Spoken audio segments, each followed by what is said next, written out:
Salut à tous et à toutes, aujourd'hui on va travailler sur le mouvement des croisés. Donc comment passer une jambe par-dessus l'autre pour pouvoir venir se déplacer circulairement autour du track ou alors juste effectuer des changements de trajectoire, des changements latéraux assez rapides pendant vos balades en extérieur en patin. Donc premier mouvement d'échauffement, ça va être simple, assez statiquement, avec les jambes parallèles à distance à peu près d'épaule et on va venir faire un transfert de poids d'une jambe à l'autre. Ici ce qui se passe, si je pose, j'ai ma jambe fléchie, celle sur laquelle j'ai tout mon poids de corps aligné avec le bras opposé. Pendant que cette jambe-ci, sur laquelle ne repose presque aucun poids, est tendue. Et je viens changer, au moment où je change, c'est celle-ci qui vient fléchir et celle-là qui vient se tendre. Donc faites ça plusieurs fois en essayant de rester bien gainé, le dos bien bombé pour protéger les lombaires et essayer de garder votre équilibre. Une fois que ça c'est fait, autre mouvement qui est très bien pour pouvoir s'échauffer les hanches et comprendre qu'il y a vraiment une ouverture à ce niveau-là pour créer de l'espace pour pouvoir les croiser, ça va être justement de venir faire un 8 en autopropulsion en passant une jambe derrière, une jambe devant. Ça ressemble à ça.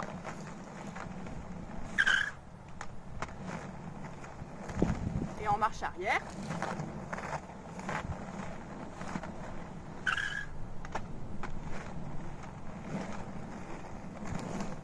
Si je ralentis un petit peu le mouvement d'ouverture, ici, j'ouvre en fléchissant et au moment où je croise les jambes, elles viennent se tendre. En marche arrière, c'est la même chose. Au moment d'ouvrir, je fléchis et au moment de croiser, je tends les jambes. Et c'est vraiment ce mouvement de flexion-extension qui va permettre de créer un espace ici pour venir créer un croisement. Troisième exercice, ça va être de venir croiser en statique, jambe gauche par-dessus la jambe droite par-dessus la jambe gauche, etc. En essayant de ne pas rouler. Encore une fois, si je ralentis le mouvement, au moment où je croise, j'ai un changement entre la jambe qui se tend et la jambe fléchie. Je suis ici, fléchie, et là je viens tendre, et celle-ci, fléchir.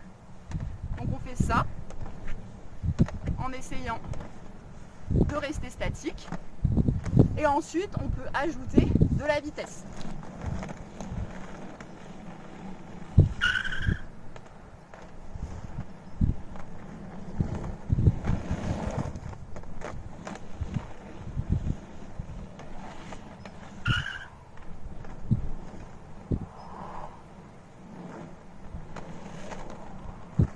Ensuite, dernière étape, ça va être de travailler le mouvement de croisée en circulaire.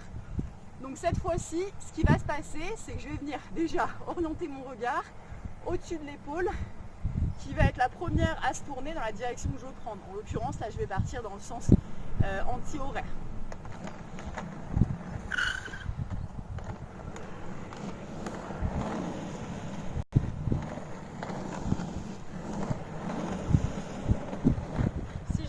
Un peu le mouvement, j'ai ma jambe droite qui vient passer par-dessus la gauche pour chasser.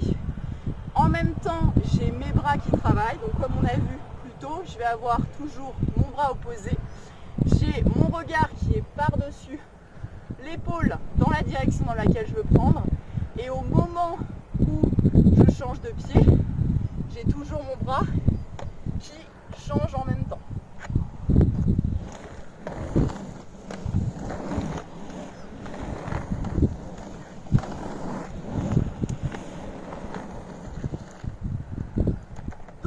Plus vous allez travailler ça, plus vous allez être capable de faire des cercles qui sont réduits. Au début, vous allez devoir choisir des grands espaces et petit à petit, vous allez pouvoir réduire votre mouvement. C'est vraiment bien de le travailler aussi dans le sens anti-horaire pour travailler les deux jambes et aussi en marche arrière. Voilà, j'espère que ce tutoriel vous a plu. À bientôt sur myrollerderby.com.